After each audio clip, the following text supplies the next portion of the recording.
Hey everybody. I wanted to come on here and give a update slash testimony.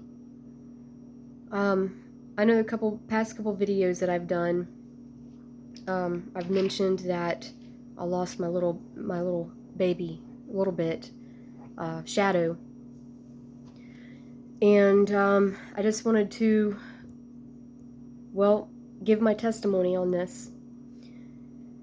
Okay, so first off, I will tell you how I first found Shadow. She didn't even have her eyes open yet. Um, so me and my husband have actually bought some land, and it's pretty wooded.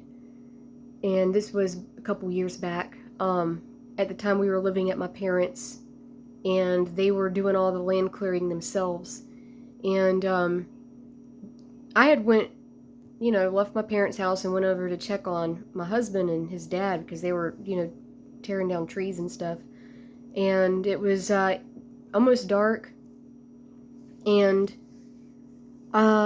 they were taking a break, and there was a pile of trees that they had tore down, and it was laying down on the ground with some, like, the roots and everything were there out of the ground. And went over there, and everybody was just, taking a break, and all of a sudden I started hearing this very faint meow, like tiny little meow. And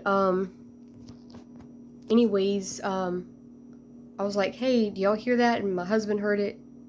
And so we followed the little meow over to the tree stump where the tree had been dragging. They had this tree that they were dragging with this chain and everything. She was inside of there. And she was only like just a little thing. She was like this big, like tiny.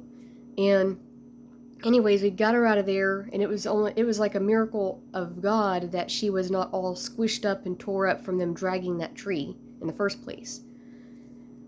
And anyways, we got her out, and Jesse says to me, well, I guess we have a baby cat. And I'm like, okay. And at the time I was working a really stressful job. We got her home, I put her in this little box, and she cried all night that night, and I had to get up super early and go to work at this stressful job. And I was just like, how am I going to do this? How am I going to take care of a cat, work, and everything else? So I was just trying to give her a home. And Jesse said to me, the Lord gave you that cat, so you need to take care of the things that he gives you. I'm like, okay. So I started taking her to work with me and trying to feed her at work, answer phones, and at first I was just like, I really just don't think I can do this. I want to just try to find her a home, whatever. Well, I wound up, she was so hard to feed too. Like, every time I would try to feed her the bottle, she would reject it, and I had to like force feed her for weeks. And anyways, after all of that, I mean, I bottle fed her up. Me and her became best friends, and she was with me through a very bad time of my life. I was going through depression. I was going through, we were just very, like, trying to build a house, trying to clear land, living with my parents.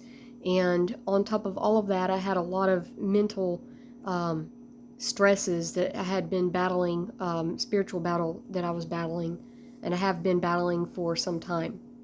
Well, anyways, she went through all of that with me, and the Lord, I know, gave her to me because she has been such a big help with keeping me just occupied and helping me through that stressful time. She has been with me every single day, and her name is Shadow for a reason. She's my shadow. She follows me everywhere. So there is that. She is 1.5 years old now, and on the 31st, which has been 7 days ago from today, I came home from work, and every time I come home from work, she greets me at the door because she's outside during the mornings, because that's when I get off at work at like 1. And she follows me inside. She's with me the rest of the day. She sleeps with me at night. Anyways, she never came. I come home from work. I called her the rest of the night, called her. I was like, this is not normal. Like, she's a fixed female, so she doesn't have the desire to like roam off. And anyways, my husband got off of work at like 6:30. We were all calling her. We were all shaking the can, her feed bag. No sign of her. I even like got up early the next morning while it was still dark, shine a flashlight all around in the woods, everything, no sign of her. And so day 2, I didn't have to go to work, so I'm spending the whole day dedicated to trying to find her. Nothing. And day 3, during all this time, I'll tell you, I was a mess. I'm crying my eyes out every single day. I can barely eat. I could not sleep at all. And 3rd day, I started making flyers, and I put flyers up, posters on poster boards on all the stop signs. I put her on Levy County word of mouth. I put her on just everywhere, all the local shelters, everything. I've called them, nothing. And started asking a few neighbors, and I was getting so discouraged at this point. I thought maybe somebody had picked her up. During this whole time, my family was praying. I know a lot of you guys were praying. I had so many friends, good friends, praying for her, and I just constantly stayed in prayer. I'm like, Lord, please send an angel to protect her, keep her safe wherever she is. And I was such a bad time, because I'm just like, the devil tries to tell you, oh, well, this happened or that happened, or, just all your worst fears. And my husband was such a big help and support through that. He was just like, quit thinking the negative things, keep hold of the good things, and keep your faith up. So he was right there to help, to help tell me, how to think. And we both were in prayer the whole time. Well,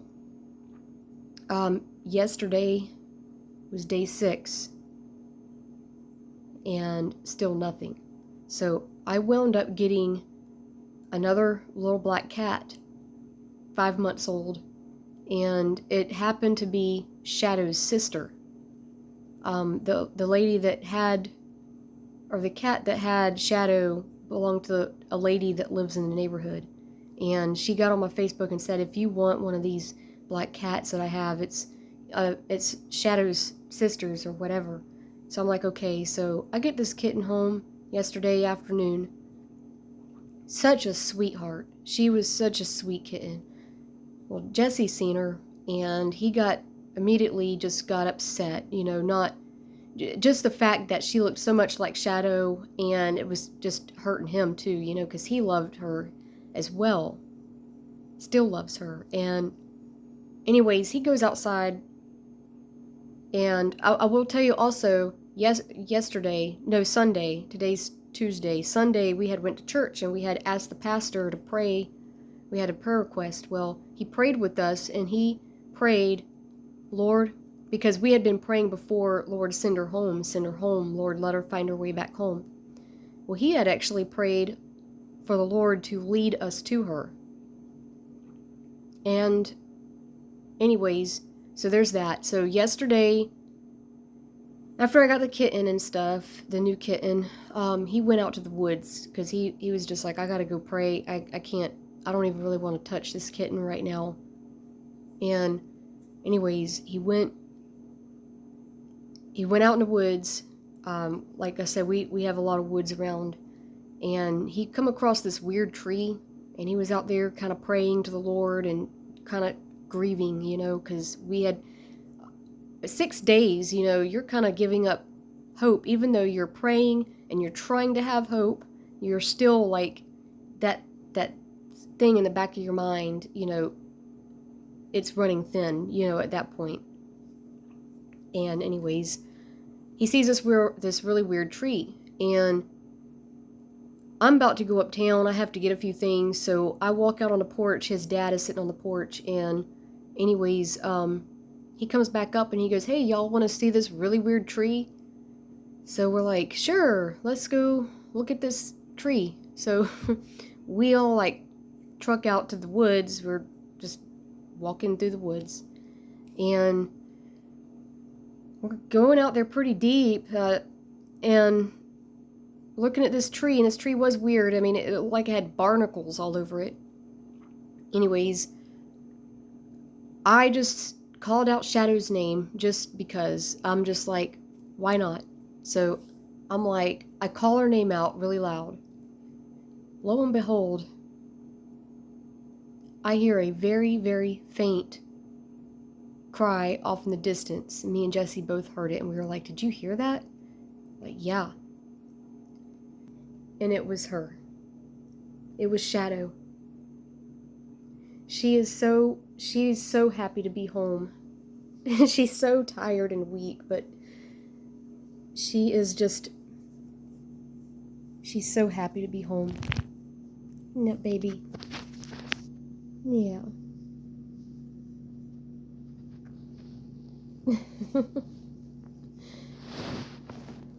Isn't that right, Shadow? Hmm? So, what had happened is we heard this faint cry. We get deeper and deeper and deeper in those woods, and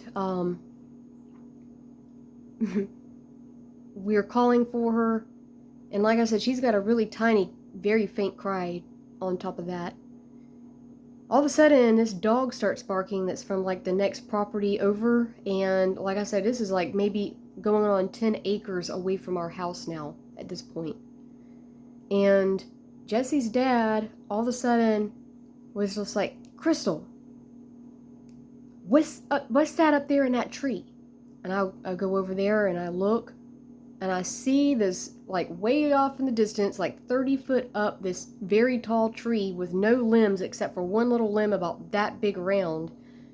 Her, sitting on top of that limb, like all 4 of her feet. She's sitting up there in such like a very precarious way. I mean, she was up there for 6 days, no food, no water. Something must have chased her up there, and it is a miracle that we found her that far away from the house. It was by divine appointment. I know that all of our prayers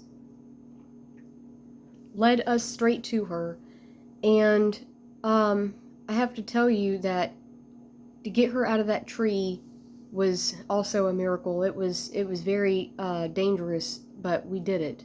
The Lord was with us. And I just want to say that with her disappearance, I had been going through a very, very strong spiritual battle. The things that I had been going through for years in my mind, with her disappearance, had magnified all of that 1,000-fold. And I kept in prayer, and I knew that this was a spiritual battle that I was going through, and that my faith was being tested. And I have to say, as soon as we got her back last night, I set her feet on the floor in front of the food. She was so weak. And I will say that there were buzzards waiting on her.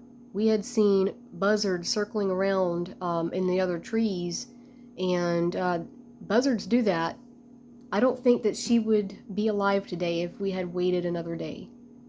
But the Lord led us to her. We weren't even trying to find her, and it was like all of our prayers. The Lord set that up in such a way to show us that He brought her back, and He does answer prayers. And this is my testimony, and I have felt such at peace with the things that had been battling in my mind for such a long time, for many years now, were put at peace yesterday. And then last night I had a spiritual dream of abundance. And the Lord this is a testimony I only I'm wanting to tell everybody this because the Bible says in Psalms, declare the works of the Lord and show the people what the Lord has done for you. You know, we are to these are testimonies that we are supposed to share to give praise and honor to the Lord and the things that He's done for us. And I just wanted to encourage everybody that your prayers do matter. Prayer is so powerful, and it had shown me how powerful prayer is and how much He loves us. I mean, He loves even our pets. I mean, I have felt it so much peace since she has come back, and just knowing that the Lord is here with us. And I have been in such extreme anxiety, like I said, over many things for so many years, and I wanted to share that with you guys, to give y'all all encouragement. If anybody is struggling with anything, don't give up. Don't give up faith. Don't give up hope. Don't quit praying. I mean, on day 6, I'm just thinking to myself, it's done. Quit. Because it hurts to hold on, you know what I mean? But I didn't. My husband didn't, and my father-in-law didn't, and all of you didn't. My family, my friends, everybody just kept praying. And I say this because I know all of us are praying that we may all be together whenever he comes back for us. Don't quit praying for your family members. Don't quit praying for your loved one's salvation. Don't quit praying to be caught up in the sky. I mean, He says, pray daily that you may escape all the things that are about to happen here. And I believe that this is a testimony to show everyone that don't quit praying. And I wanted to read something to you. It's Psalms 107, starting at verse 21. Oh, that men would give thanks to the Lord for His goodness and for His wonderful works to the children of men. Let them sacrifice the sacrifice of thanksgiving and declare His works and works with rejoicing. So we are to declare His works with rejoicing, and that's exactly what I'm trying to do, is declare what He has done for me. And He has healed my heart with her return from all the things that I've been battling, and the depression in my mind and everything else. He has healed me from that, and knowing that He loves me and hears my prayers. And you know that He hears our prayers because He's all powerful, but to know that He cares, it really does something to you.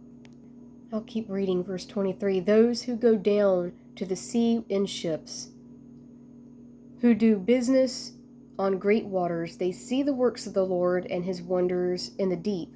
For He commands and raises the stormy wind, which lifts up the waves in the sea. They mount up to the heavens, and they go down again to the depths. Their souls melt because of trouble. They reel to and fro like a stagger, like a drunken man. And they are at their wits' end. I tell you, I was at my wits' end. Then they cry out to the Lord in their trouble, and He brings them out of their distress. He calms the storm so that the waves are still. Then they are glad because they are quiet. So He guides them to their desired haven. Oh, that men would give thanks to the Lord for His goodness and for His wonderful works to the children of men. Let them exalt Him also in the assembly of the people. And I think that we are an assembly here on this YouTube. We are all getting together in assembly to praise the Lord and praise Him in the company of the elders. He turns the rivers into, this is also something very, I found very interesting because of the times that we're living in now with, what's going on in the world, the wickedness, separating the wickedness from the righteous. He turns the rivers into wilderness and the water springs into dry ground, a fruitful land into barrenness for the wickedness of those who dwell in it. So for the wicked, He turns all this, the fruitful, into barren. And dry land He turns into water springs, where He makes the hungry dwell, that they may establish a city for a dwelling place. and sow fields and plant vineyards, that they may yield fruitful harvest. He also blesses them, and they multiply greatly. He does not let their cattle decrease. When they are diminished and brought low, through oppression, affliction, and sorrow, he pours contempt on the princes, and causes them to wander in the wilderness where there is no way. Yet he sets the poor on high, far from affliction, and makes their families like a flock. The righteous see it and rejoice, and all iniquity stops its mouth. Whoever is wise will observe these things, and they will understand the loving kindness of the Lord. So, one more thing before I quit this video is that spiritual dream that I had last night. I know that we are living in very bad, strange times where, like, the food shortages, we're seeing like the new currency starting to roll out. We're seeing all these things starting to take place that are very scary, and all the natural disasters, everything that's going on. Okay, so we know that the world is going into this very bad place, right? But I had a dream of abundance last night. Since she's been back, she slept with us in the bed again last night because that's where she sleeps, and I just felt whole and peace. And with all of the afflictions that I've been battling in my mind for years have just all disappeared. And I had this dream that me and Jesse had went, he said, I want some more duck eggs because we live in a rural area and we buy eggs from a local person that has a farm. And in my dream, I went to go get some duck eggs, and they're normally in real life, they're $6 for 12. Well, in my dream, I had gotten the duck eggs, but the duck eggs were inside sweet potatoes. Like, there's all these big sweet potatoes, and in some of the sweet potatoes there were two duck eggs. And I wound up getting 15 duck eggs inside these sweet potatoes for $4. And I don't know what the significance is with the numbers or anything like that, but it was like when I woke up, it was like the Lord was showing me that I'm giving this family a double portion, or me and Jesse a double portion of blessing. Or maybe there's double portion for those who put their faith in the Lord, even through troublous times, even through affliction, through heartache, through trouble, whatever we're going through, keep in prayer. And it was just like I heard that in my soul about a double portion and of abundance. And I just wanted to share that with you guys, to just don't stop praying, and pray for your loved ones. Don't quit praying for, the salvation of your loved ones. He hears our prayers. I mean, a little bit, us finding her up there in that tree 10 acres away from the house, 30 foot up, that's pretty miraculous. And so I just wanted to share this testimony with you guys to keep your faith up. And God bless you all. Bye.